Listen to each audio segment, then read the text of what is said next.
Hey guys, Friday night. We're not going to do our regular show tonight. We're going to do something a little different here. Let me change that. There we go. We're going to go down this rabbit hole that we've been trying to go down with Project Looking Glass the past couple weeks, and I don't feel that we've really done it justice trying to break it into episodes because it's something that really needs to be watched in its entirety. The guy that put it together, Brad Zerbo, done an amazing job on it. You can check him out over on X and on Rumble too. I think his channel is Where We Go One, We Go All, WWG1, WGA. I'll get the exact link to that. But anyway, I don't think it was doing it justice breaking it into parts. So tonight we're going to go through the entire documentary of Through the Looking Glass and Beyond by Brad Zerbo.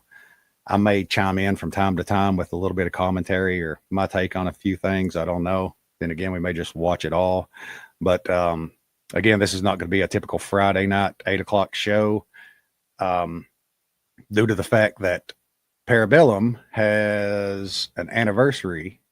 Him and his lady has an anniversary today. So we don't want to interrupt that. His lady, Bev, would kind of be upset, and then Parabellum would be in the middle of a Bevolution, and that probably wouldn't be good for him. So we're going to give him and his lady some time, give him a happy anniversary in the chat, in comments, let them know, happy anniversary.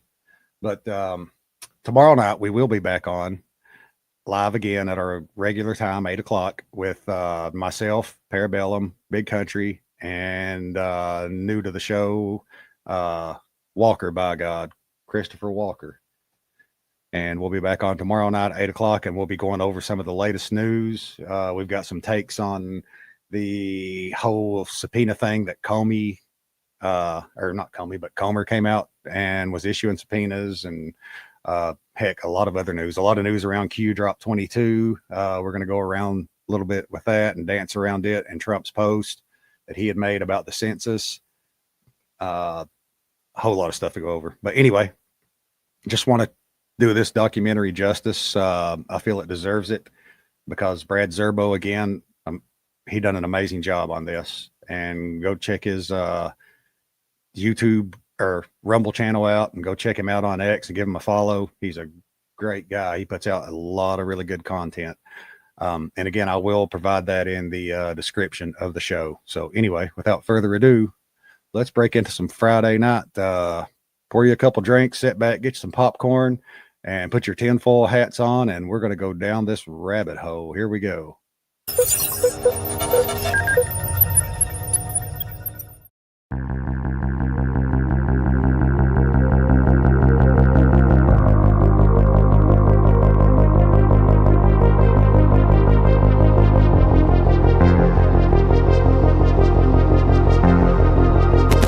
And if shifty shift, little shifty shift. It's got the little 10-inch neck. What size shirts do you need, Adam? I wear a size 9. 9.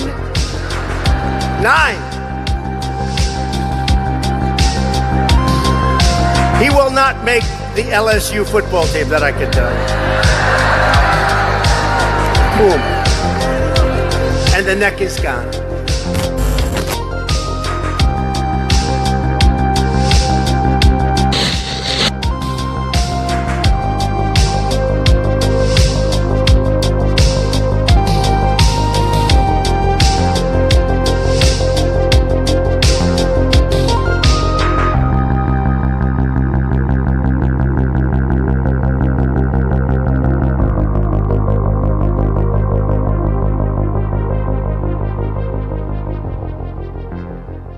The looking glass shows probabilities, or has shown probabilities.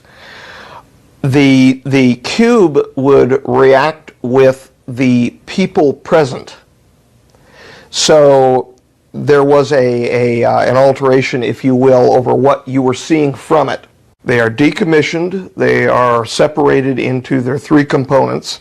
There's a projection component, a ring component and also a barrel component to the both the Stargate devices as well as the looking glass device. The Stargates also have field posts, and again, I'm not a physicist, so I wouldn't be the appropriate one to make comment as to how they work. But there were field posts that were positioned around the actual gates, and they have been stored, I guess. I'm not certain what happened to the field components, but of the three components, they've actually been decommissioned, and liaisons to the European Union, the United Nations, and NATO are actually in possession of them.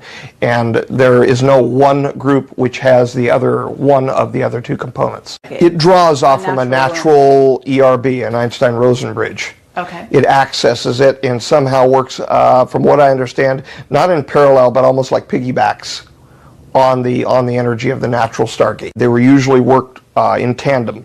It required a second looking glass to be turned on at the same time to get acoustics or sound, if you will, from whatever the people were watching, but to go to piggyback in tandem with the visual response of the equipment. That it required two to be turned on to hear anything. The original device was the Stargate device. That was then increased in power, if you will, with the use of these field posts to stabilize the doorway, if you will, to step through into another location, right. Which, in essence, because distance and time are relative, the same thing. Step two into another time. The looking glass device was a back-engineered Stargate. Okay. So it was actually back-engineered from the original cylinder seal data, which right. allowed us to produce the Stargate access devices, if you will, what we call the Stargates.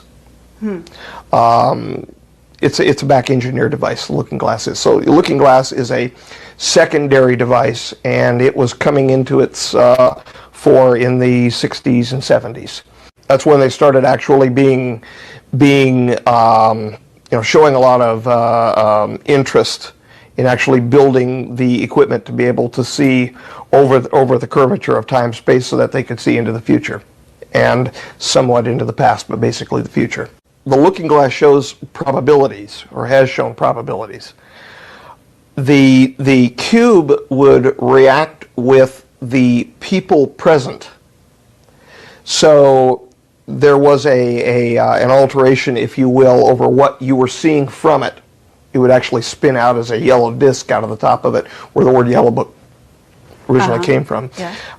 And depending upon what predisposition, it's kind of like little Yoda telling young Luke, you bring in there what you have with you. Whatever is in there is what you bring. You could then change the perspective, the tilt, if you will, the orientation or angle of the information being presented back to you. So unless you are well prepared to deal with such a thing, human interaction and human emotions bring instability of the provenance of the information. The situations involving the treaties, their outcomes, the actual potential for both timeline number 1 and timeline number 2 outcomes. In the case that we're in right now, we seem to be in a variant of timeline 1, and that's good. For everything that I've seen and have read and reported to me concerning timeline number 1, it's not happening exactly the way that they figured that it would. But then again, it couldn't, because we've made changes along the way, which diverted us away from timeline number 2, and in so doing, our future, again, I regard our future as something which is pretty much a blank slate. We're writing it for ourselves.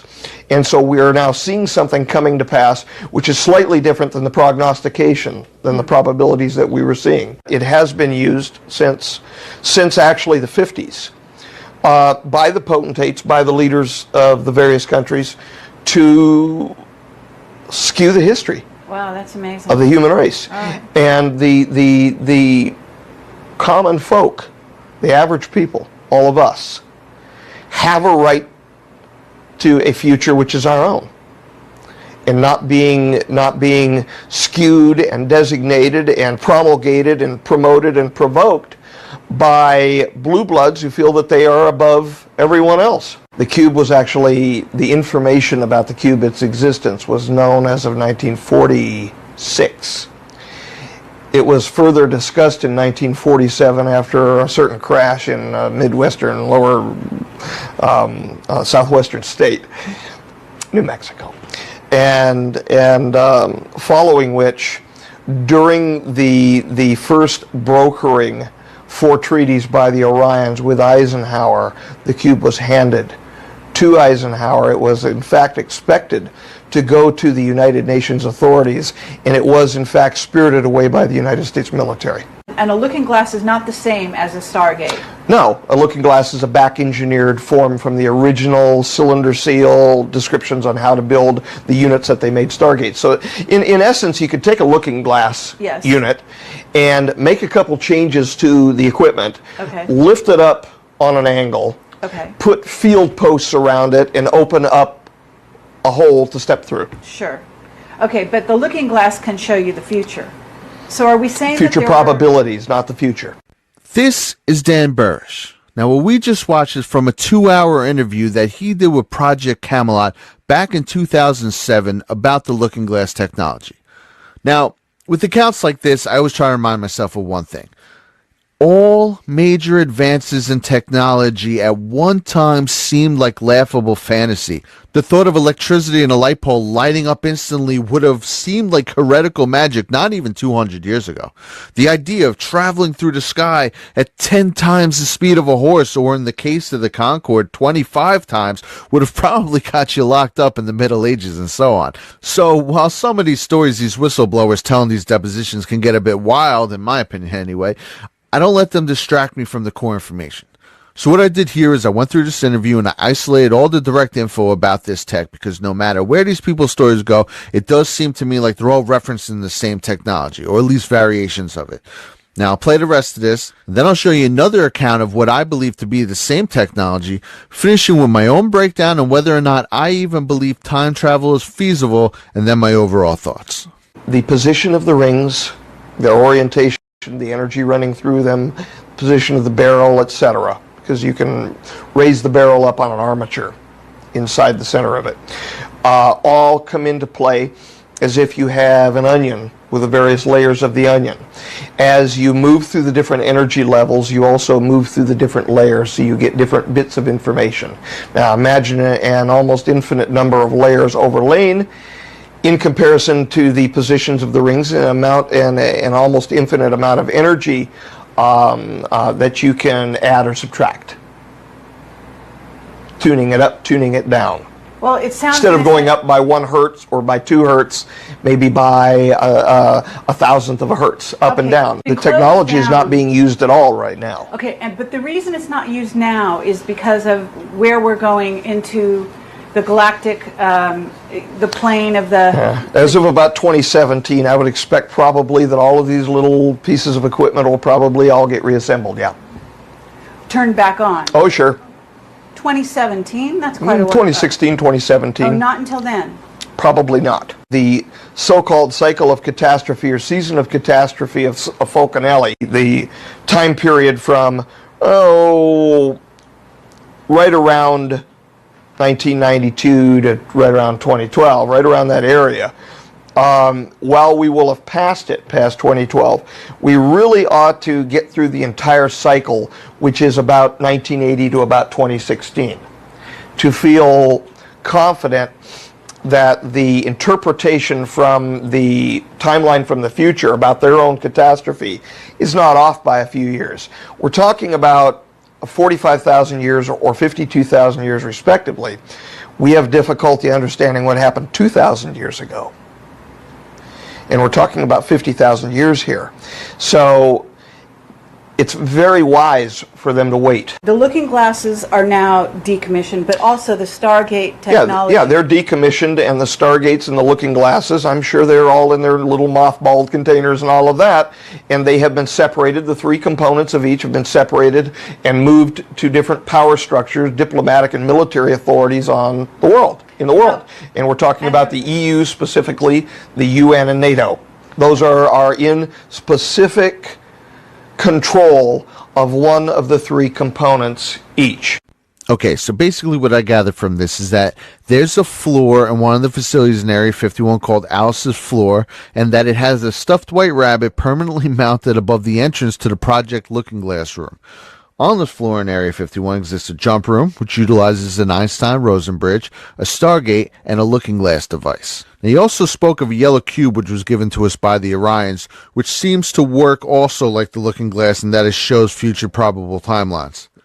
This floor is the second level of Building 4, or Level 4-2, which I find particularly interesting because famously, in the 1979 novel A Hitchhiker's Guide to the Galaxy, at the end, spoiler alert, the answer to life, universe, and everything around it stated to be 42. Obviously, it's a joke, a nonsensical, simplistic answer to the most complex question in the history of time. But yet, here's supposedly a floor in Area 51 that has figured out how to allow people to traverse time as they would the other three dimensions. And the floor is 42. So maybe a little Easter egg there by Mr. Douglas Adams, depending on how in the know he was. But from what I could tell from listening to many testimonies from different people is that the descriptions of the devices and how they work all seem to be pretty steady. So it does in fact seem like they exist. Now Dan states that the main three components of these were all split up to keep whoever would seek to use them in check. But what if those weren't the only devices? Now what if someone else had cracked the code? He claims that the looking glass was reverse engineered from the Sumerian cylinder seals and that they were first introduced to this tech after recovering it from a downed UFO in the 40s. But that might not be the entire story. In 2004, Washington lawyer Andrew Bishago had come out and claimed that from 68 to 72 he was involved in a DARPA-run project that was using tech which they had developed from going over Nikola Tesla's schematics after he had died. Now, he stated that this tech was being used to move between different periods of time and that from the ages 7 to 12, he was part of an operation named Project Pegasus. Now, this is especially interesting to me because it was Donald Trump's uncle, John Trump, who was brought in to go over Tesla's work after he had passed in 43. And Trump's Uncle John was an American electrical engineer, an inventor, a physicist, and a professor at MIT. So this is one of the rare people who actually knew what he was looking at when going over these notes. Now, it's also worth noting that John Trump and Julian Assange look nearly identical. Make what you want of that. But back to Bishago. Here's what he has to say. The use of that device as a teleportation device was accidentally discovered when they constructed a model of one of the drawings that was in Nikola Tesla's papers upon his death in 1943. And it just said Tesla energetic array, or energetic array in his original documents. And they didn't know at first that it was a teleportation device, a teleporter. They set it up there in that room in Curtis Wright, and what I was told is that a technician walked through the energy field to retrieve a screwdriver on a workbench in the lab, and he suddenly disappeared, so that his supervisor thought he had been disintegrated by this Tesla device. 6 weeks or 6 months later, he shows up at the door of the facility, of that very lab, and his supervisor collapses, literally collapses, believing that he's come back from the dead, or grateful that he didn't die in the development of this Tesla device, the construction of this Tesla device. And then he told the tale of how he fell through a tunnel, apparently in the time-space continuum, and popped out in Africa, where he was virtually deified by the local tribe that he had teleported to, until he explained that, no, I'm just an ordinary human being. He tried to communicate to them that in the way in which they would take him to the national government, he would be able to get home, and he did. And it was either 6 weeks or 6 months. I think it was 6 weeks. But that's in fact the story we were told in our training. So they realized that this Tesla device, in Tesla's original papers, that had actually been seized by the War Department, kept in the National Archives under the Alien Property Act in '44, and then forwarded to Los Alamos when the Manhattan Project physicists began gathering there to build the atomic bomb. They thought, well, let's send Tesla's paperwork to the physicists in the world who can make the most sense of them. So ultimately they were sent to Los Alamos when the Los Alamos Scientific Laboratory was being started to build the atomic bomb, and that's where they remain to this day. Project Pegasus, quote unquote, owed its greatest debt of gratitude to Nikola Tesla. We did use some reverse engineering from downed extraterrestrial craft. We were given some technology by the ET groups that we were in liaison with during these years, but there's no question that time travel is the accomplishment of our species in this planetary context. It wasn't all reverse engineering. In the front of the room were two gray parenthesis-shaped objects that look sort of just like if you put your fingers on like this, sort of like, closing parentheses. They were built into their bases, kind of like high-end stereo speakers, and they were about 8 feet high and about 10 feet apart on the floor of the lab there.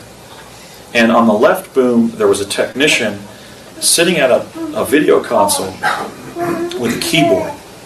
And on the right side, the boom was plugged into a power outlet on the wall that was about the size of the power you would need to power a small-sized industrial piece of equipment, like an industrial lathe or drill press. And my dad had the technician turn on the device. And what I saw was essentially energy that was radiating between the two booms of the device, like water falling in a public sculpture. And then my dad had me go up towards the device, and it looked like raster on a TV set. And there were little squiggles at 3-inch intervals coming out of portals of light, sort of light lime green portals of light, sort of these bluish green squiggles that were swimming across the field of raster, kind of like tiny little tadpoles. And my dad explained that we were going to step back, and on the count of 3, he's going to hold my hand, and we were going to jump through that field of energy. So we practiced a couple times, and then on the third try, we leapt through the field of energy, and we immediately found ourselves in a bluish-white tunnel of light, and moving forward at a very rapid rate of speed, but also in a way where you perceive that we weren't moving at all. And as my father had stated, we might get separated during the jump, and in fact, he was sort of sucked through the wall as the tunnel began to fragment or compartmentalize as we got to our destination. And as my dad had described, we would find ourselves on a hillside somewhere else in the United States, and that hillside ended up being the state capitol complex in Santa Fe, New Mexico. I was one of 140 gifted and talented American school children who were enrolled in Project Pegasus. Some of the time travel devices required the involvement of children, and I'll explain that later in my lecture. But that's from 2 sources many years removed that stated it was 14 groups of 10 children, and each of the groups was indicated by a color. The first child teleportees were Latin American orphans, literally homeless kids. And so my dad said, so you, and I said, well, who was the next? He said, you were. Remember I took you up to Curtis Wright, and we jumped and met with Dr. Agnew at the labs? And I said, oh, so that means I was the first American kid to teleport. He said, yes. So that was sort of the beginning of the involvement of kids in teleportation. That the very Manhattan Project physicists who gave us the atomic bomb, a weapon of mass destruction, I think a very negative thing for that reason, also gave us a very beneficial set of technologies, and those are teleportation, Tesla teleportation, and other time travel devices and methodologies. One of the major things they did with their intelligence findings from time travel is brief future presidents of their destinies, beginning roughly with Jimmy Carter. Project Pegasus was carried out under the aegis of DARPA, the Defense Advanced Research Projects Agency. When I was enrolled, it was ARPA. Project Pegasus, at the time that I joined it in 1969, was not primarily a time travel project. It was an intelligence program for the CIA. So by 1970, when the 8 methodologies that I'm going to describe today had been derived, Project Pegasus existed primarily to perform remote sensing in time of past and future events to aid the U.S. government in contingency planning for future events. In addition to time travel being captured by the military during World War II, it's true to say that it has also been captured by the Central Intelligence Agency, which I don't think has a very high reputation for proper conduct around the world, assassinating foreign leaders, advising the military to invade sovereign countries, and throwing elections and so forth, and also undermining the civil liberties of Americans and foreign nationals. But I'm proud of my dad, and I think you can say that he was a white hat inside the intelligence community, because among other things, he was actively urging the public adoption, the declassification and deployment of Tesla teleportation for civilian functions, for civilian transport, when he was serving on this project.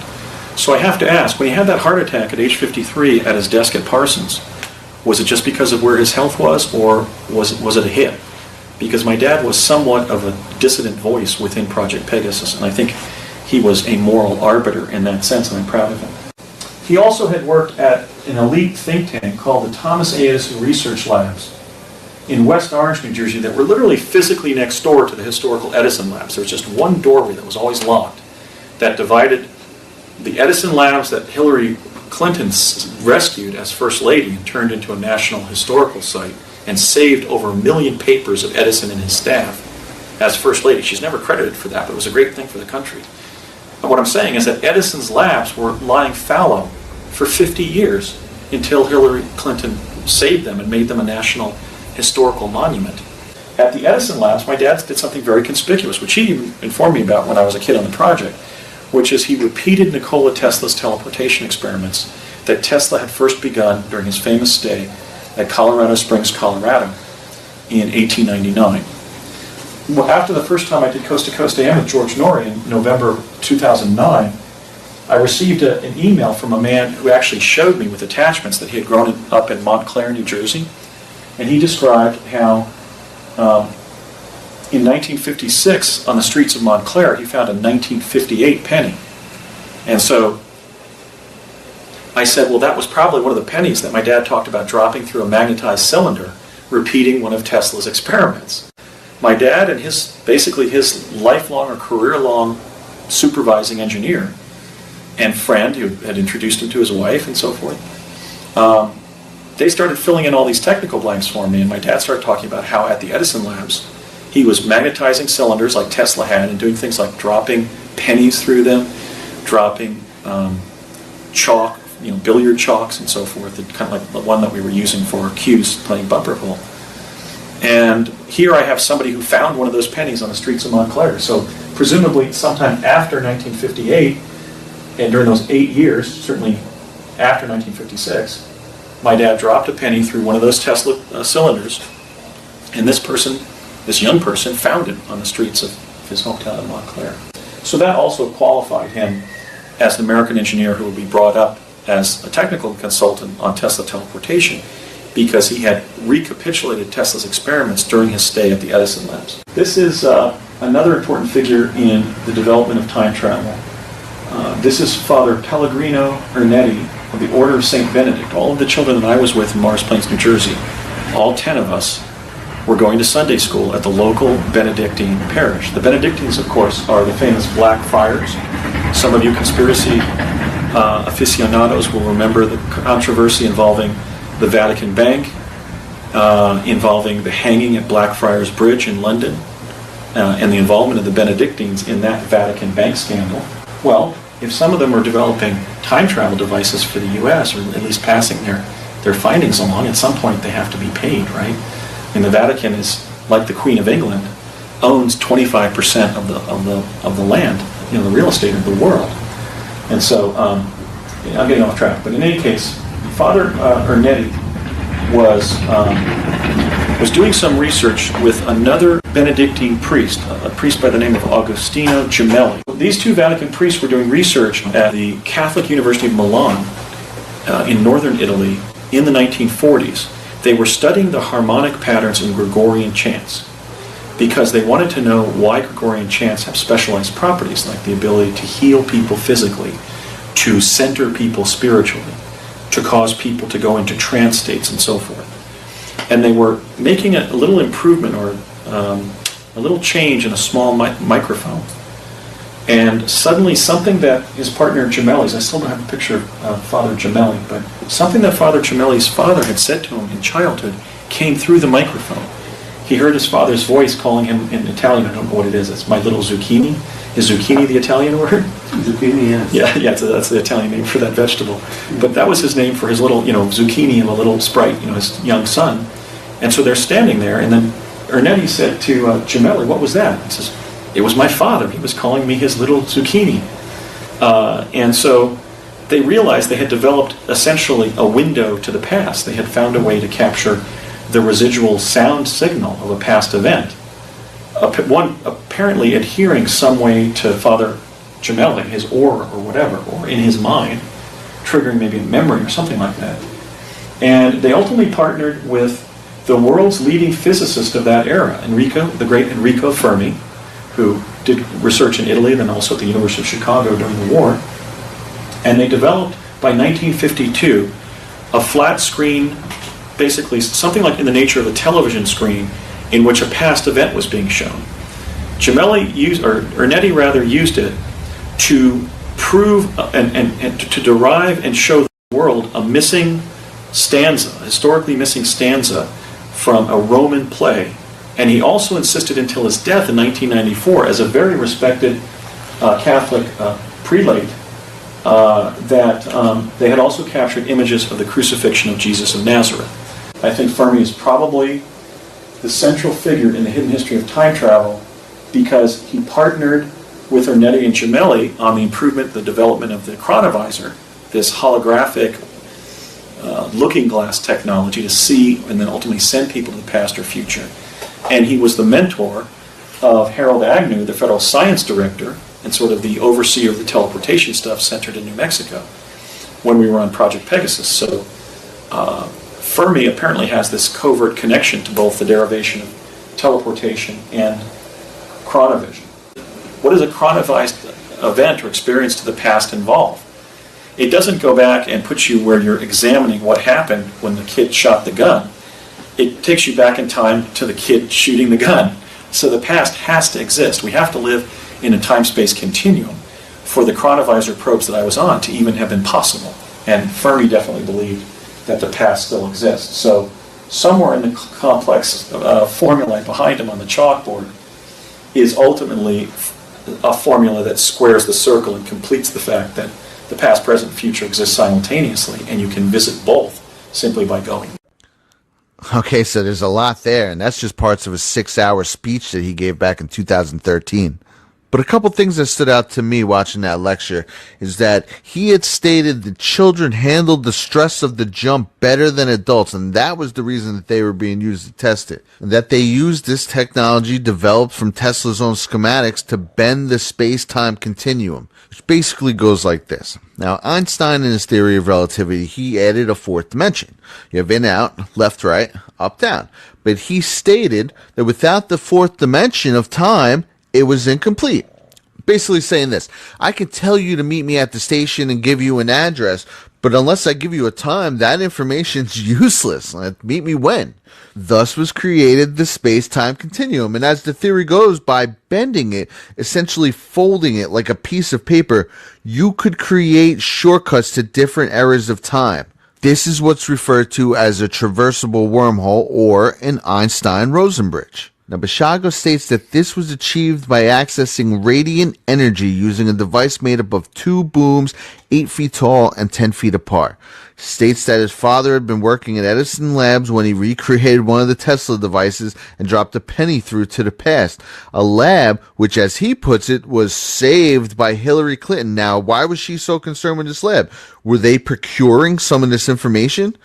Now, this leads me to the they never thought she'd lose. Listen to what ex-Navy SEAL Bill Wood, who claims to have worked with this looking glass device, had to say. One of the last predictions put out by the Yellow Cube was that, for all intents and purposes, and this is just my level of understanding, is that Hillary Clinton would be president in 2012. When the Yellow Cube is involved, it leads me to question what I know about looking glass and string theory along with that. The first question that anybody that knew anything about the process would know is who was using the cube, Right. when it made that prediction. If I knew that, then I could tell you why it would predict what it predicted. So he's saying that they had seen Hillary winning. Now he states 2012, but something a lot of these different accounts I've been going through have really alluded to is that the future is sort of in motion, and with time not being linear and dates being hard to pinpoint. So I think it's entirely possible that Hillary knew she was going to win the 2016 election. And I would even put this post up as proof. Happy birthday to this future president. I don't care how confident you are about winning. No one posts that, especially not on something of this magnitude. Literally an election to run the world. I mean, that's like punching karma in the face and not giving a speech that night. She was too certain of victory, okay? Let's be honest here. Something was weird there. Now, all this is... Want to pause it right there for a second. What he was talking about with Hillary, that was kind of interesting, given what we're seeing right now with Hillary, her being subpoenaed, with Bill being subpoenaed, along with many others in this whole Russia collusion, crossfire hurricane shit that happened in the Trump's first election. Like, again, they never thought she would lose. That's what the Q drops say. So it's something to keep in mind with this Project Looking Glass. How did Q know that they never thought she would lose back then? I mean, look what we're getting ready to go into. It's anyway, just wanted to throw that in there. Let's go. The one problem I run into with a lot of these accounts is that they all get a little weird at times. Like, for example, Al Bielek, who has a compelling story of being part of the Philadelphia experiment and being thrust first to 2137, and then he was sent to 2749. And watching him, he really does seem to be speaking from memory. I believe that he believes what he's saying, and I'm not saying that it's wrong, but there's certain things, like at one point he mentions wondering about NASA while in the future, which would have been impossible because the Philadelphia experiment allegedly happened in 43, and NASA hadn't even existed yet. So now he also, at one point, speaks about working on the Montauk Project, which was in 1984, so he possibly could have been getting those years mixed up. And I also think it's possible that these experiments could be leaving wear and tear on their minds. I mean, you're talking about experimenting with the human psyche. And, so I think this could be maybe muddying their memories as well. But now the Montauk Project was exactly that. Now, this was also a project that was using tech found in one of these down spacecrafts from the 40s, which was a chair. That when they sat in this chair, they found it amplified their consciousness, basically letting them project it out of their body. But now going back to Burrish, he had talked about the government being handed some of this tech by a race of beings from Orion. And you have Bishago, who talks about DARPA having him use psychic projection also with the Montauk chair to observe the building which John McCain was being held captive in. So while I think it's good to have an open mind with these things, I think it's also good to have a healthy skepticism at times. But all wild stories aside, and again, something that does seem consistent with these accounts, they all seem to be talking about real devices. And just look at the Q drops alone. There have been a huge amount of instances where future-proof past. I mean, 1 year to the day it says future-proof past, watch the wives. Sure enough, here's Bush Sr.'s funeral with all the wives of the most prominent political figures of the last 40 years getting cards followed by looks of horror. Now, they could have set that up, but what were the odds that there would be an event with all those people in the same place on that very day with cameras in front of them where this could even be set up? Or right before 8chan was taken down, Q posted 93 DK. And then, by the time Akun, after a lot of problems getting started, finally was brought back up, allowing Q to make his first post back exactly 93 days later, 93 dark. And those are just two of dozens. I mean, it's almost unreal at this point. 11/11/18, America will be unified again. Now, we all thought it's going to be a Veterans Day parade until Q posted that. Timelines change, but now if you look at it again, you'll notice that there's a dot after the 18. A year later, once Akun is up and running and everyone is united again, people find that it's being run through the DoD server with the address 11/11/18. I mean, they almost have to have one of these devices.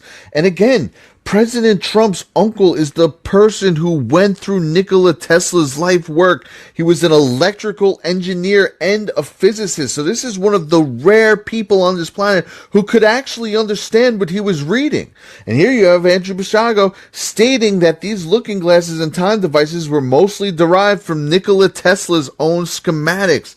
Is this what Q means when he repeatedly tells us you have more than you know, and X out POTUS is always 5 steps ahead? Is it because they now have access to Alice's floor in Area 51, and that they have their own looking glass and their own booms to create time dilation energy fields? I mean, there is a book from the late 1800s called Little Baron Trump's Marvelous Underground Journey that starts off by claiming it's based on a real person who's guided by the masters of all masters, a man named Don, well, a man with the title of Don, but the kid even looks like Baron Trump. And let's think about this.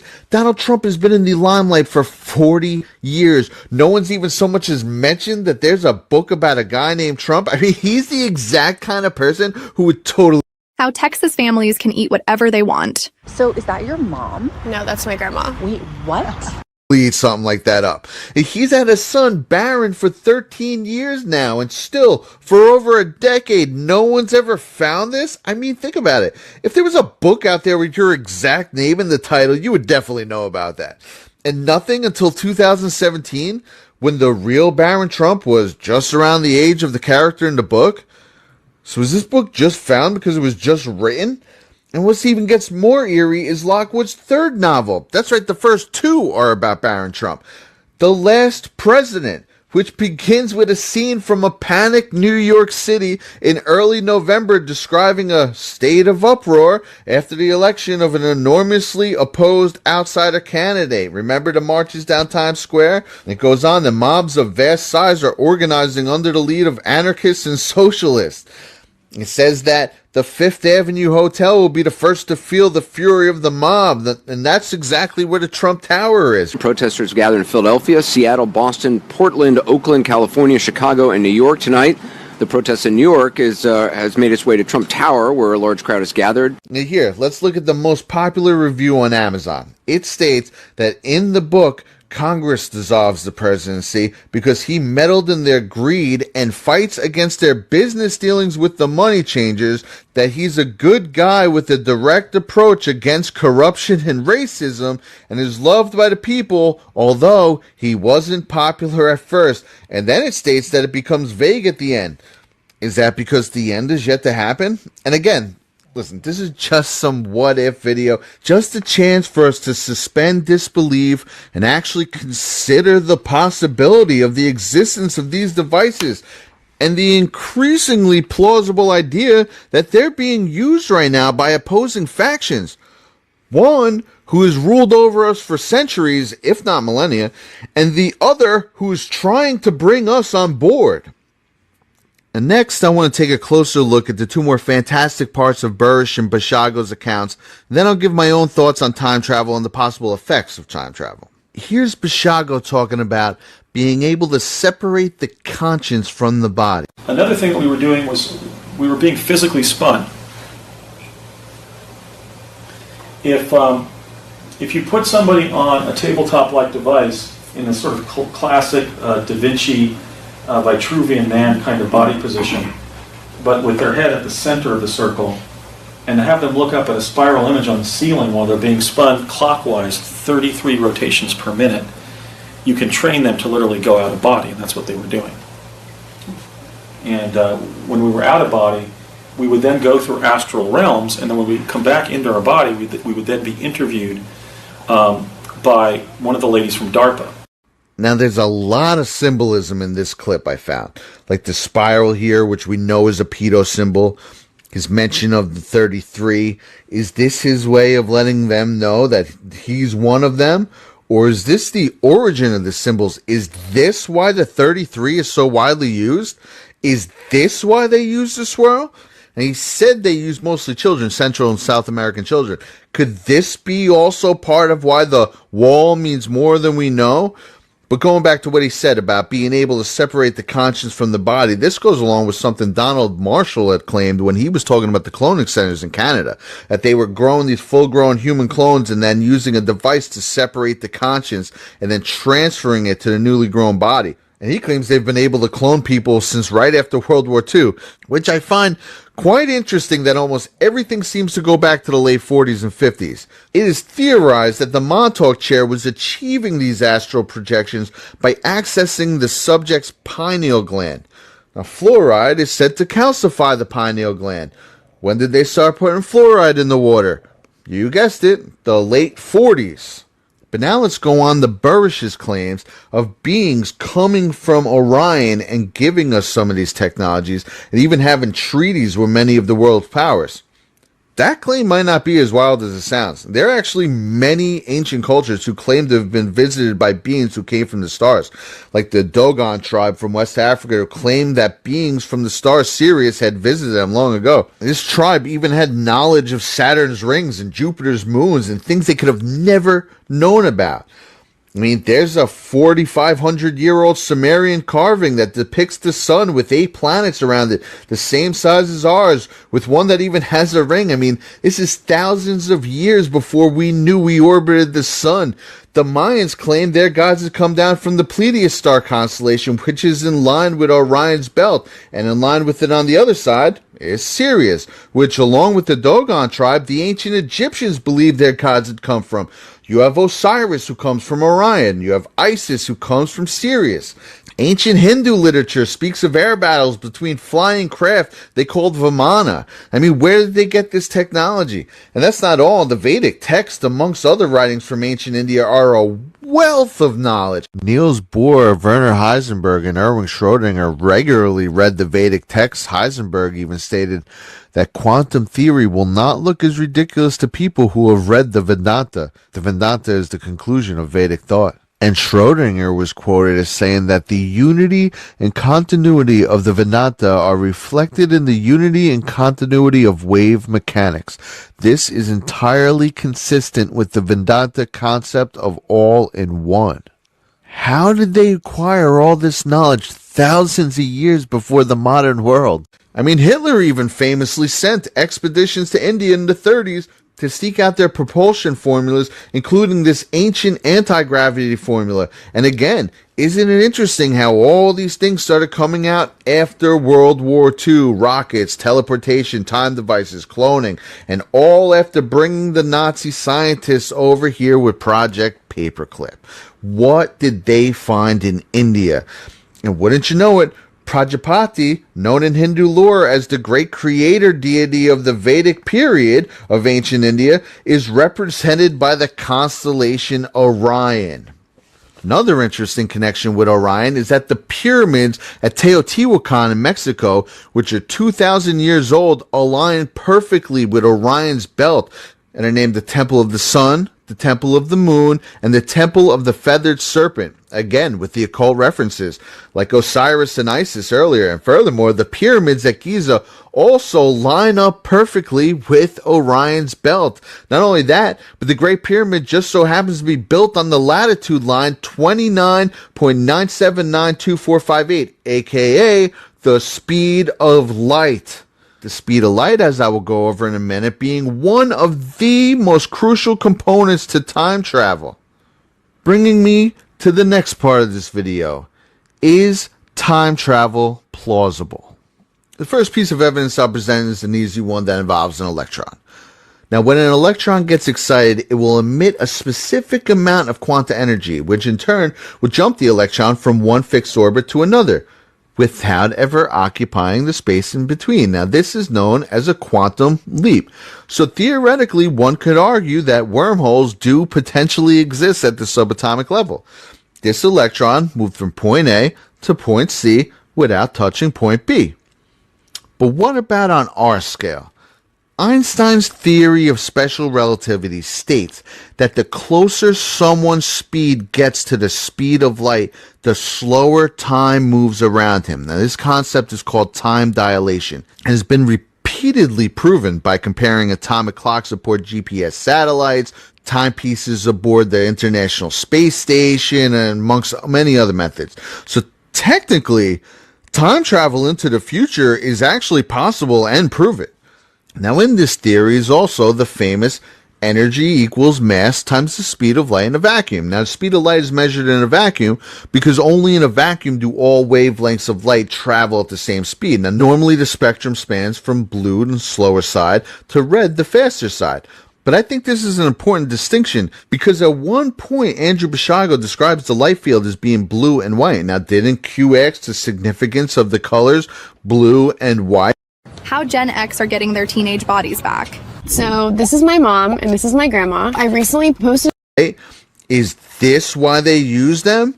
But ultimately, according to the theory of special relativity, if you were to somehow travel close to the speed of light for an extended period of time, you could say travel a year, then come back to Earth and 500 years would have passed. Essentially, traveling to the future. And the faster light waves are red. The faster you go, the further you go into the future. Does that mean that blue energy field with slower particles would send you into the past? Or is that just what everything looks like around you since you're moving so fast? Or is there even another possible way? Because going into the future is one thing. But even if you did, how could you get back? Isn't the past the past?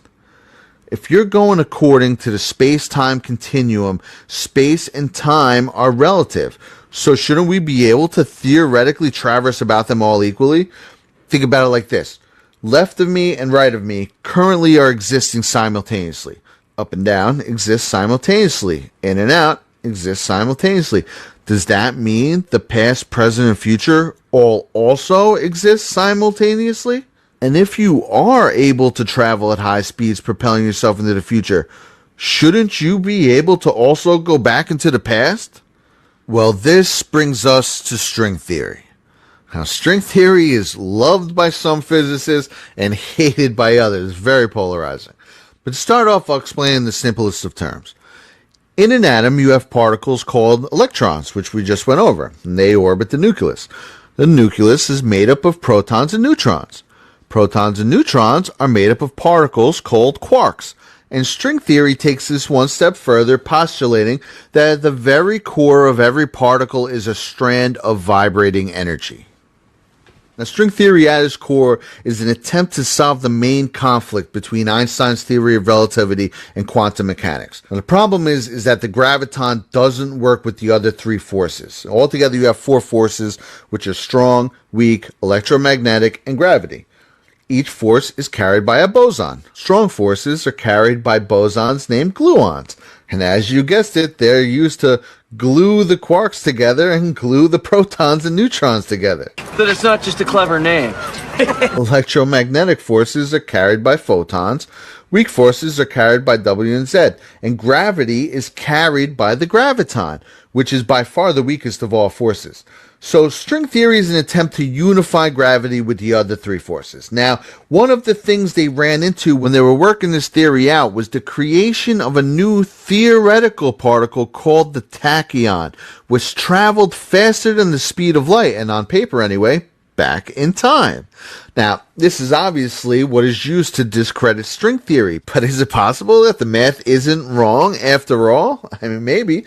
Could this be what they're really testing at CERN? That's an awful lot of money to look at some bosons. Is CERN an attempt to open some sort of looking glass technology on a grand scale?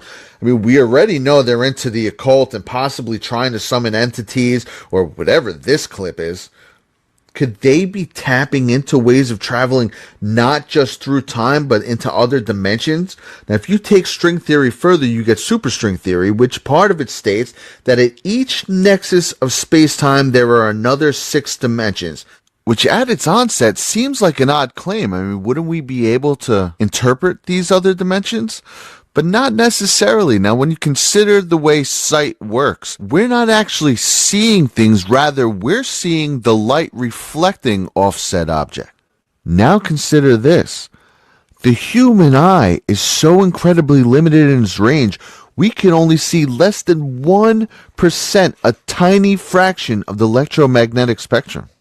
Now back to string theory. If you work it out to its final inception, you get M theory, where altogether you have 11 dimensions. Could these extra 7 dimensions account for planes of reality coexisting with our own that we can't even see?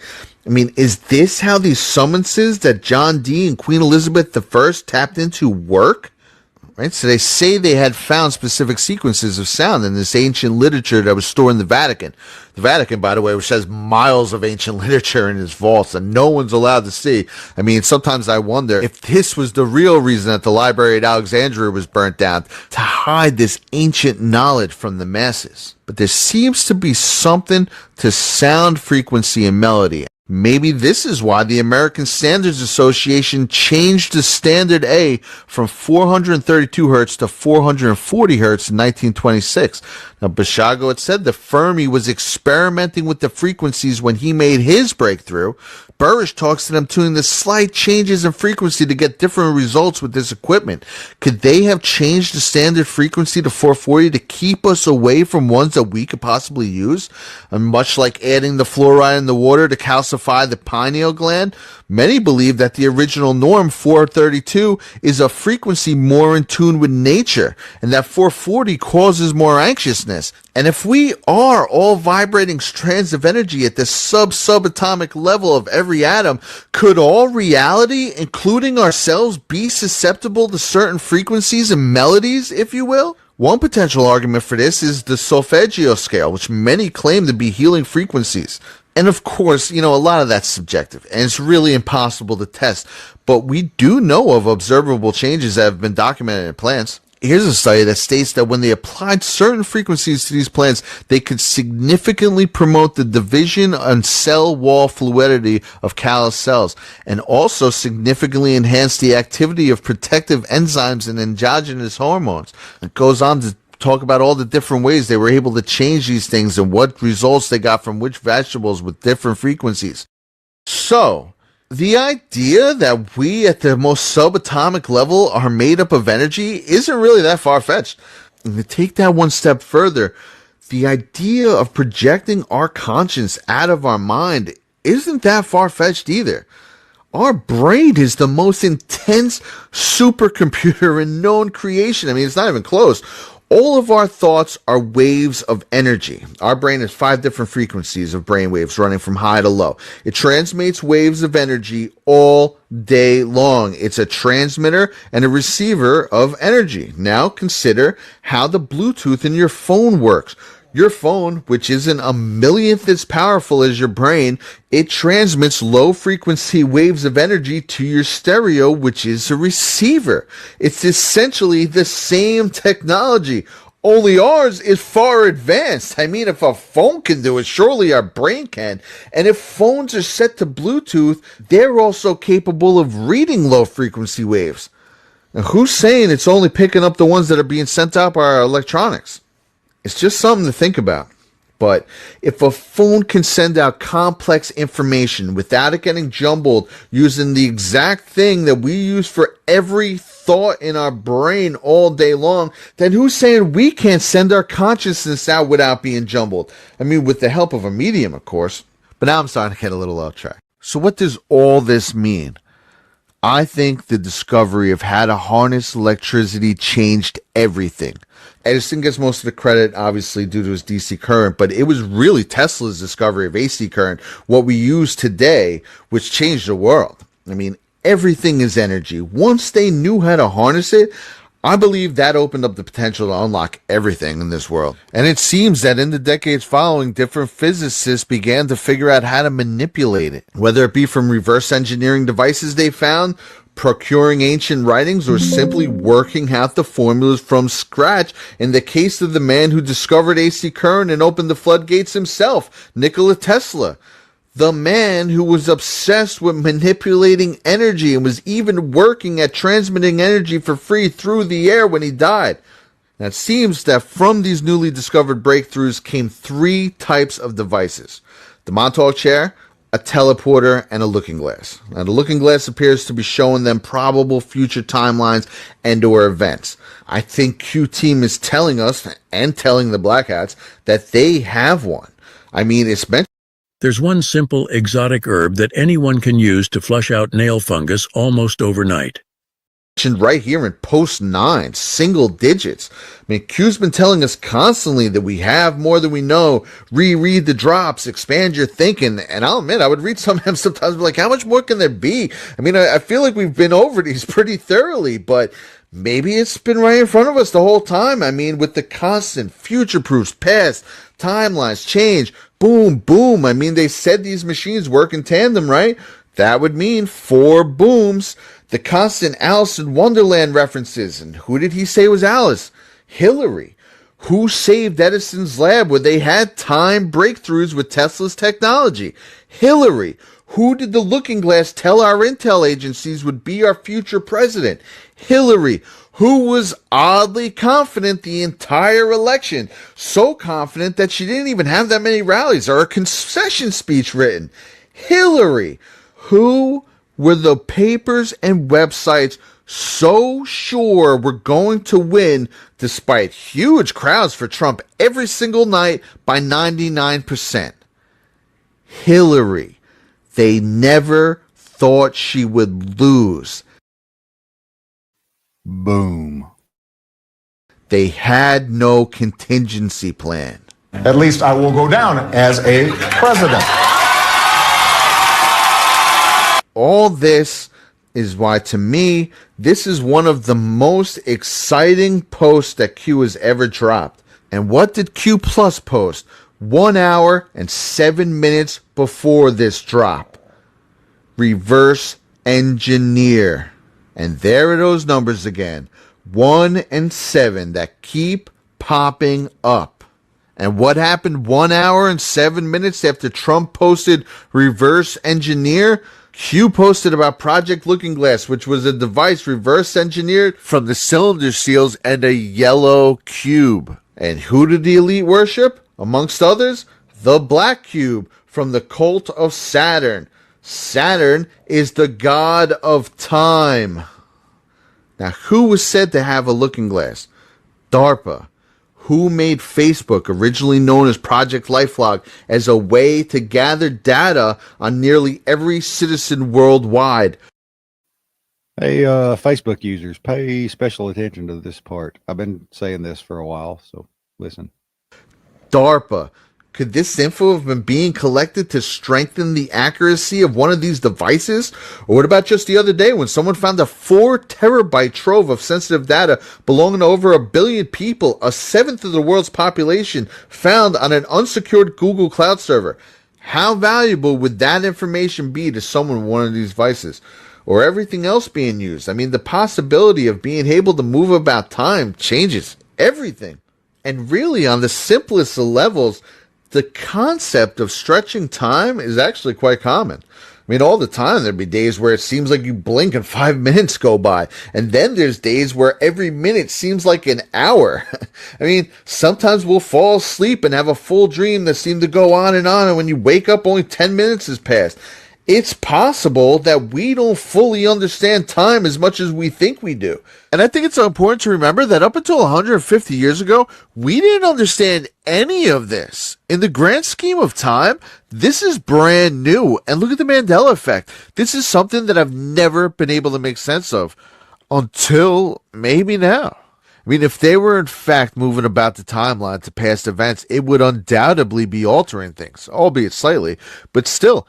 How do you explain these books from the late 1800s, which Wikipedia describes as being inspired by Alice in Wonderland? That's right. The Baron Trump books are inspired by Alice in Wonderland.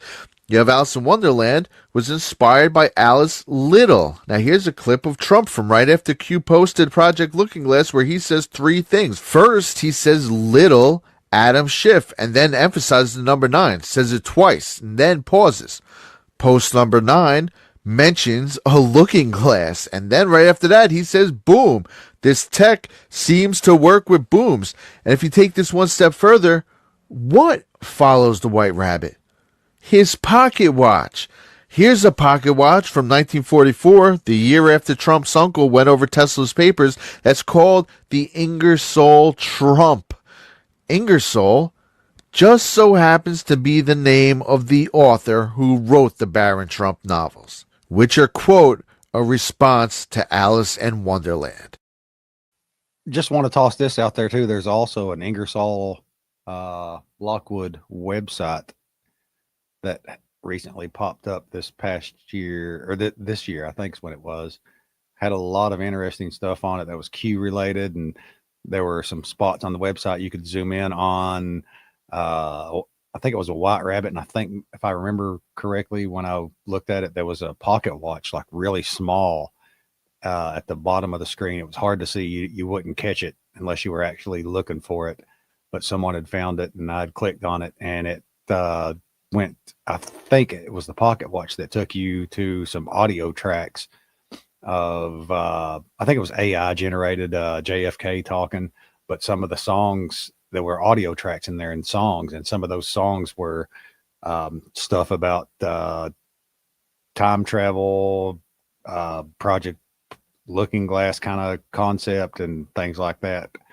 Now, again, I don't know if this website was actually legit or if it was just some kind of spoof thing put out there, but it was kind of interesting. I've not delved back too much into that since then. Not seen a whole lot around it, but that may be something you want to check out and dig a little deeper into with this. And again, it featured the Ingersoll Trump pocket watch on there, but the website is Ingersoll Lockwood, I believe. Let me double check that real quick and see if I can pull that up.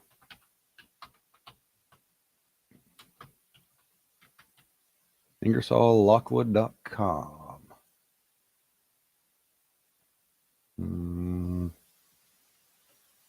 Verifying you are a human. Yes, I'm a human. Yep. Okay, so it's IngersollLockwood.com is the site. Oh, they've changed it.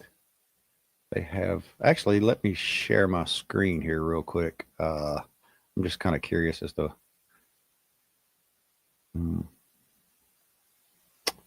Let's see. Share, and let's add that to stage. We'll come back to the movie, but this is the website, Ingersoll Lockwood website. And again, it's IngersollLockwood.com, all one word. Got a thing on here, U.S. Space Force is hiring. That was on there previously. I've not been on this site since it first come out. Again, I think it was this year, and they had a countdown to the launch, which was really cool. And like everybody was kind of following it to see what was going to happen with it based off of Project Looking Glass and that kind of stuff. But, oh, wait, there is. Oh, look. See, can you see? Let me see if I can get it. How do I get it to show my cursor? Let me see if I can. Nope, I can't. It's not showing my cursor on the screen here for you guys.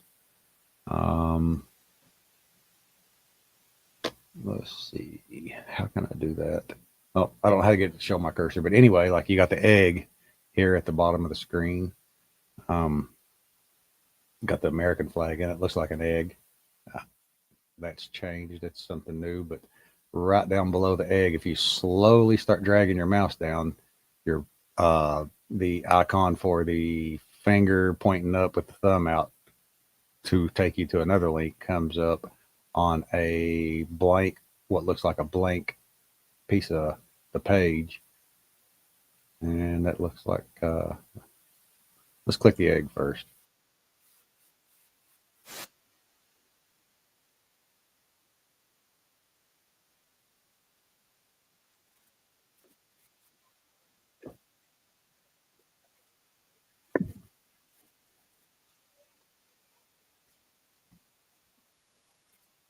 Interesting.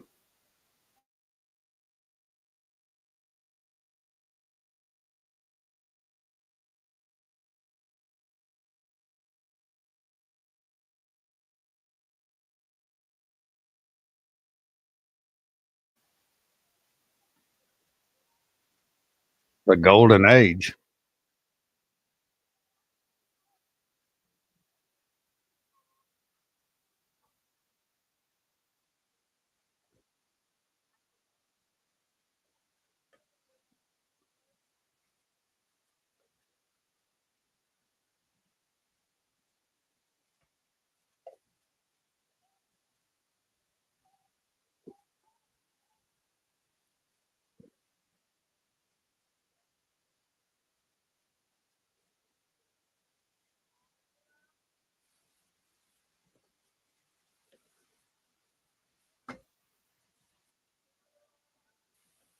Hold the line. That's out of the Q stuff. And the fight. Interesting. Let's continue.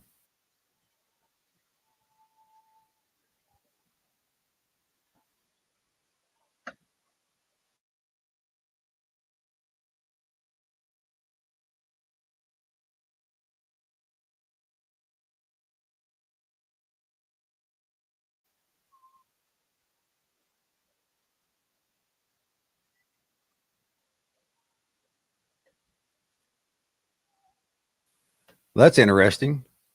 House of Cards. That links back into some Kevin Spacey shit. Because what was the show he was on? House of Cards. What did Kevin Spacey get arrested for? Well, I'm sure you guys know, but that's kind of cool. And that's also in the Q drops, the House of Cards stuff. But we're not going to that right now. Let's finish.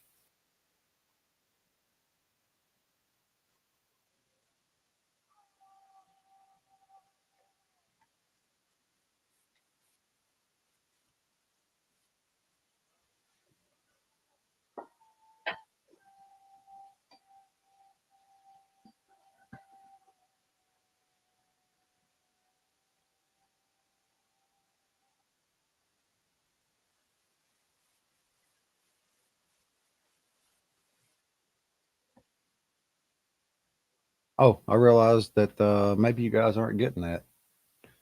I think it took me to a new page. So you probably didn't understand any of my commentary. So let's back this up a little bit here. And this is what I was on. I'm sorry. I thought it would pick that up. If it didn't, I apologize, but let's give it a play one more time and think about everything I said. Here we go.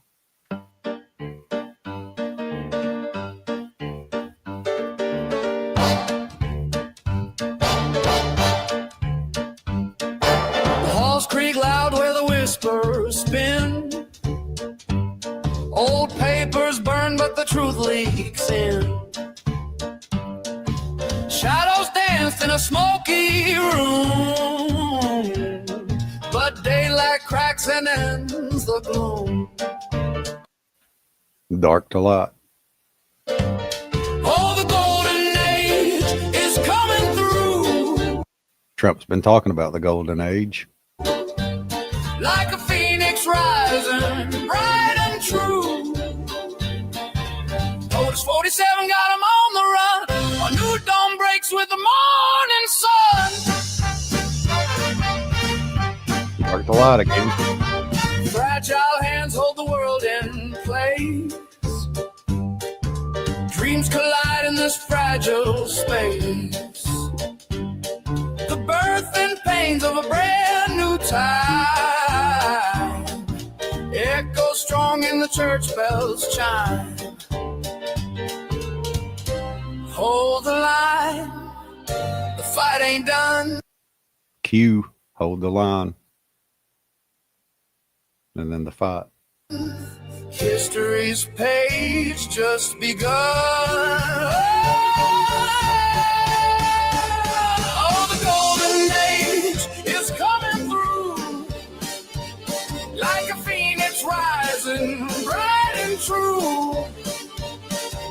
Otis 47 got him on the run. A new dawn breaks with the morning sun. Deep state crumbles like a house of cards. The game was rigged, but we... Again, House of Cards. That was in the Q's. Kevin Spacey. You know, I was talking about that. We talked about that on the show, the House of Cards stuff. But Kevin Spacey was on the show House of Cards. He got arrested for, well, I'm sure you guys know, but kind of interesting. Let's continue. We played it hard, awakening spreads from sea to shore. A fragile time, but we're keeping score.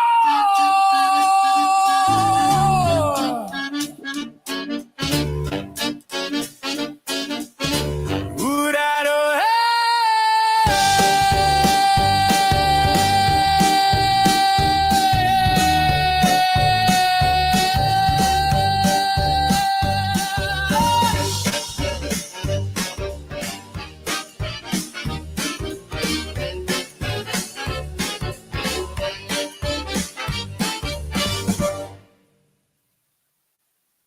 All right.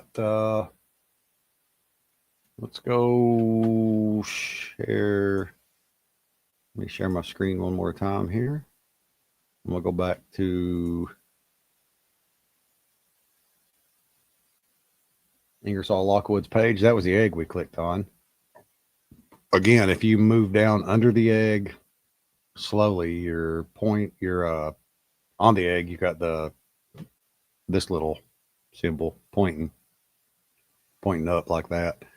So if you move down off of it, you get the arrow, and then you slowly come down off of it, and then right probably just a little ways down under it, you get this again. Like there's another link. So let's click on it and see what happens. Oh, it's another song. Let me share screen, not mess it up this time. All right, let's see what this is.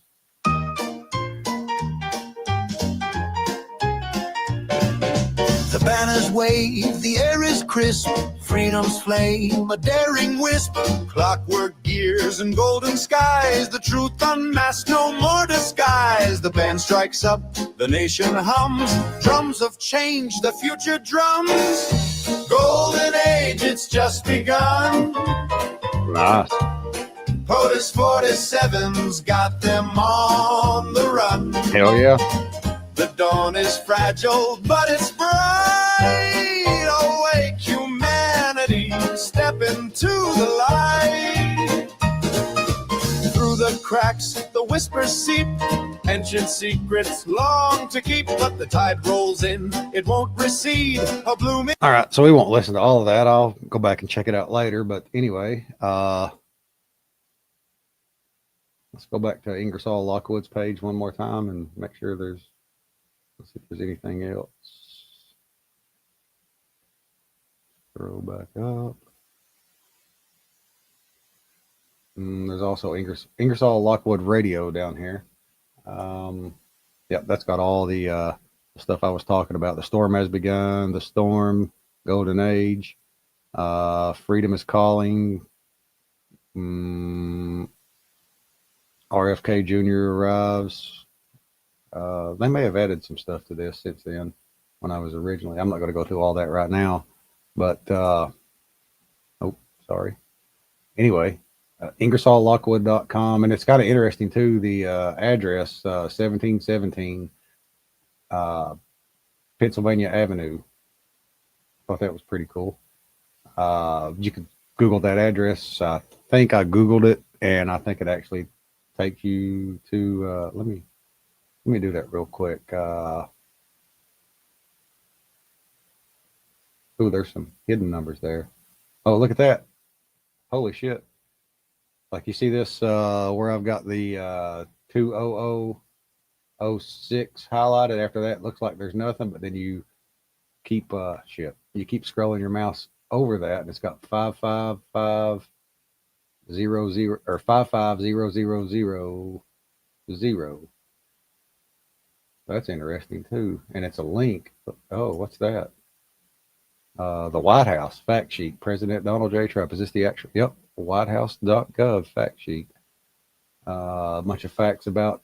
We'll have to dig into that a little bit. I'm not going to right now, but that's kind of interesting with the Ingersoll Lockwood website. Oh, there's just so many Easter eggs on this thing. You guys go through this, dig, and see what you can find. Oh, look, there's links in there too. Cool.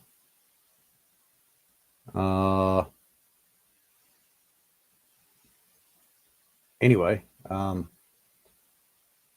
dig on that whole thing that we were going through in Looking Glass there with the Ingersoll Lockwood that he was talking about.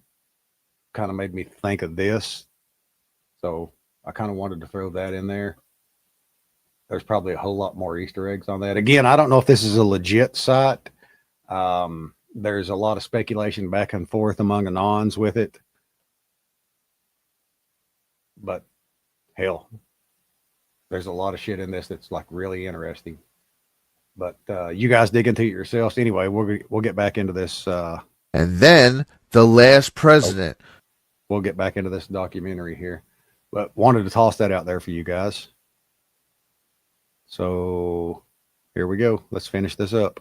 Which almost identically parallels Trump's current presidency. You have unexplainable video like this old Charlie Chaplin clip from the 20s where this lady looks like she's talking on a cell phone. You have this video from the 30s where this factory worker looks like she's talking on a cell phone. You have this ancient Greek carving that looks like a laptop with USB ports. You have ancient Egyptian carvings that look like helicopters and UFOs.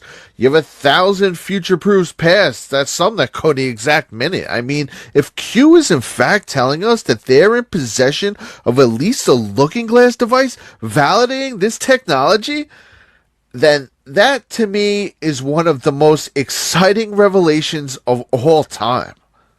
And it's been 80 years since Roswell. I mean, it would almost be unbelievable if we hadn't reverse engineered some of this tech by now. And I also believe for that reason that a good 90% of modern UFO sightings are crafts that were created right here on planet Earth. And just look at World War II where pilots were reporting flying objects that they called Foo Fighters. Here, let's look them up.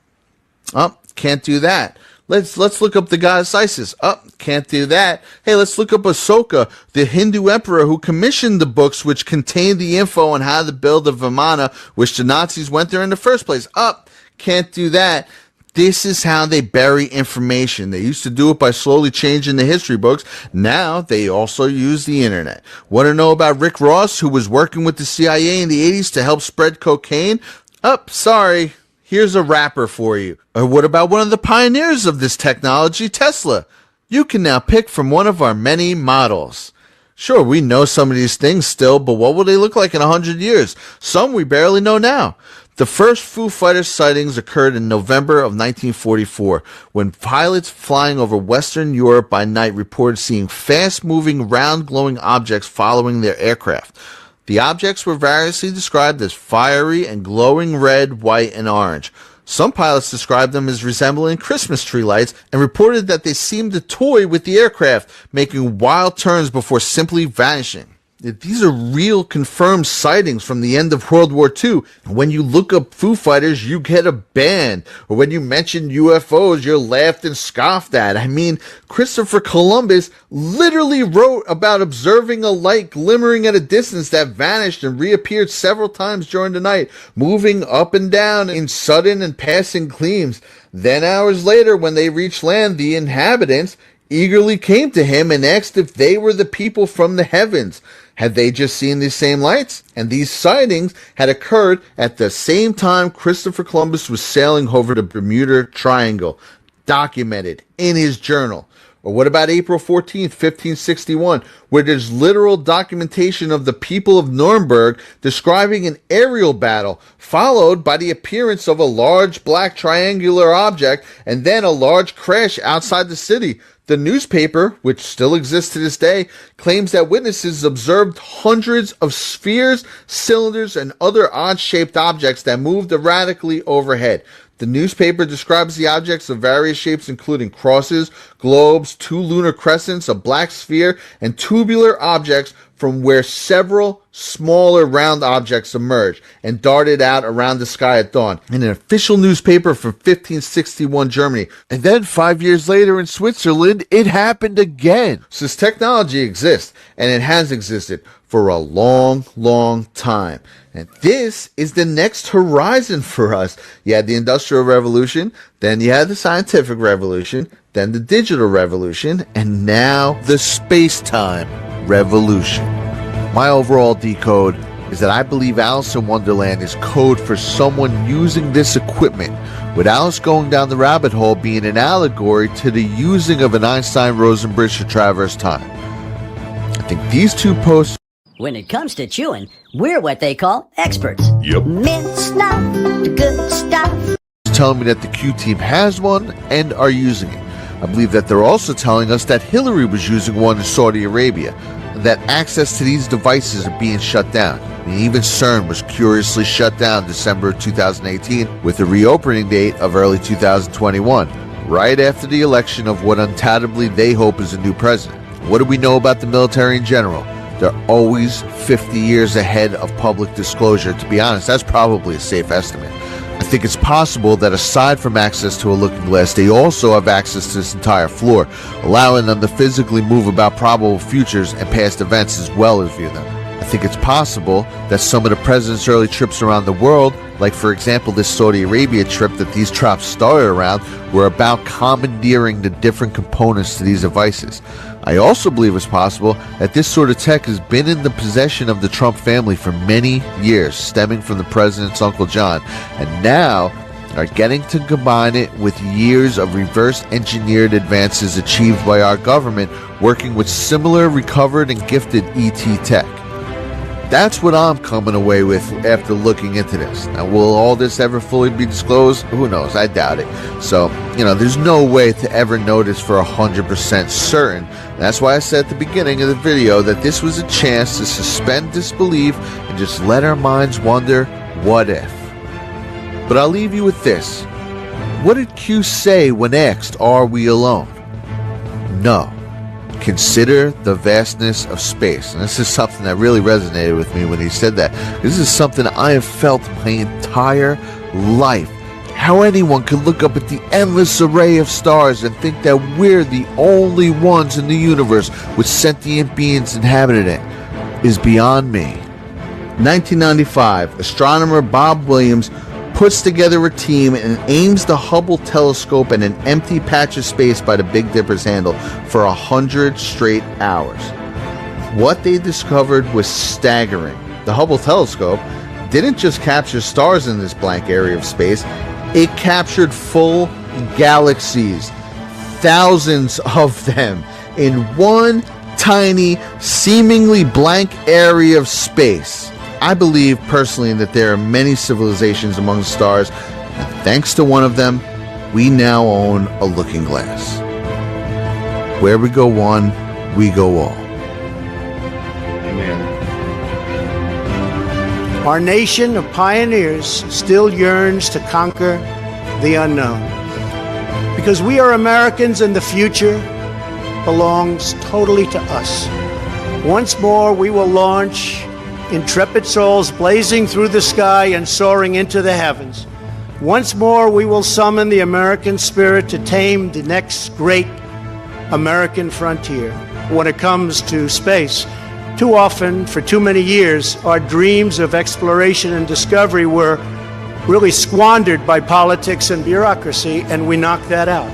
It will be even more incredible, far more incredible, because we are giving you a platform the likes of which nobody has ever been given before.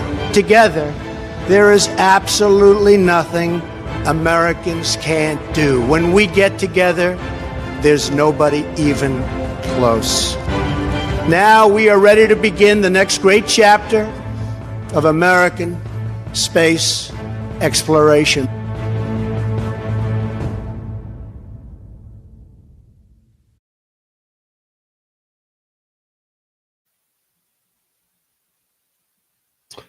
All right. Brad Zerbo, guys. Brad Zerbo, legendary Brad Zerbo. He has made some phenomenal stuff, some phenomenal videos. Again, I'll have those links. I'll have the link to his Rumble account. And him and his wife also have a show called The Brad and Abby Show, which is a political show based around Q and politics. And they do it together, which I think that's like, I would love for my wife to be able to do a show with me, but she's not, she's not as into this kind of stuff as I am. But I think that's awesome that him and his wife can get together and put a show on and do this kind of stuff and come to common grounds. It's great. But anyway, Brad Zerbo, ladies and gentlemen, again, I'll provide his links in the description. But I wasn't expecting to go into Ingersoll Lockwood on this, but it sparked my interest in it again whenever the last part of the show came up, and I kind of went through that a little bit. That was a live dig on the fly.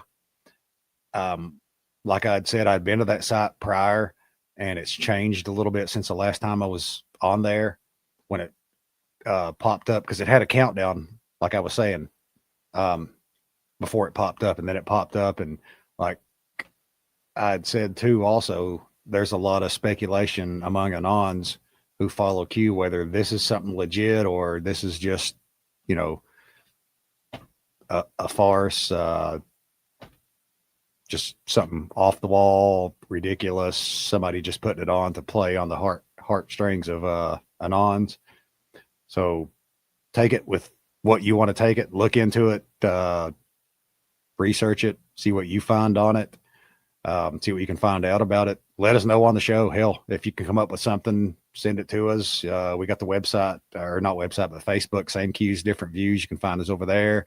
We've got the X account, Same Q's, Different Views. You can find us over there. Shoot us a message. Let us know what you find on it, what your thoughts are on it.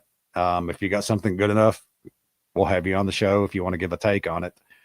But yeah, this whole entire Project Looking Glass thing blows my mind. I've watched this multiple times over the years, and every time I watch it, I see new stuff based on news events that's recently happening, and it just blows my mind. Crazy. Do they have a Project Looking Glass? I don't know. I kind of lean that way, but I also kind of lean toward the direction that all of this that we're seeing right now, and, you know, with the Q drops, is based off of years and years and years of gathering intelligence on this deep state cabal system and knowing their playbook, learning their playbook, studying their playbook and how they operate. And that's how Trump is being able to accomplish what he's accomplished. And that's how we're going to bring him down. But again, you can't roll out this Project Looking Glass. There's a lot of evidence in there that, you know, again, you know, Zerbo was talking about the Q drops and how Q was saying going forward to look back, and Q mentions Looking Glass. So is that what happened? Did our side get a hold of the technology to make a Looking Glass because Trump's Uncle John Trump had Nikola Tesla's research and was able to go over it and understood what it was, and they made a Looking Glass along with the deep state cabal making a Looking Glass too. And in the show, it talks about how I think the comment in the show, in this documentary that we watch, the guy makes is that you bring in there what you have with you. Basically, like, it's what's in your heart is what you see in the Looking Glass. So Q saying they never thought she would lose, Hillary Clinton posting all those pictures of, you know, congratulations to this future president. That's crazy. Did they have a Looking Glass too? Because Hillary was also involved in saving the Edison labs, which that ties a lot back into it. Did they have a Looking Glass and they seen in it that they never thought she would lose? And them having corrupt, evil hearts see that? I don't know. You guys be the judge. I'm just giving you information. Not saying one way or the other. But anyway, I'm going to close this show out. I want to wish everybody a good, happy Friday. We made it to Friday. We're going to be on tomorrow night live, 8:00, all of us. Walker by God, which is, you know, Chris, anybody that knows him locally, the tattoo God. He's going to be joining us. We're going to have our other host, Big Country and Parabellum, and myself, and we're going to be on live tomorrow night, bringing you some new updates with all the stuff that's happened this week. We're going to go over. We may get into some badass clips tomorrow night. We'll see what happens. We're not going to have a rabbit hole segment tomorrow night. I know that because we wanted to finish this up, but we've also got the Anunnaki segment coming up next week. So tune in for that, where we're going to have Walker, we're going to have Big Country, and my brother-in-law, Josh, joining the show. And me and Parabellum are probably going to take a back seat and give what little bit of information we know about the Anunnaki. By the way, I'm going to try to brush up on some of my Anunnaki information this weekend. It's been a while since I've delved down that rabbit hole, but we're going to have a whole show Friday night, 8:00 next Friday, on the Anunnaki and go over some of that stuff. And this this may be I'm looking at possibly 2 to 3 episodes to cover all of this because there's a lot of it in there. And I'm sure we'll get into a lot more than the Anunnaki, given the knowledge of my brother-in-law, the knowledge of Walker, and the knowledge of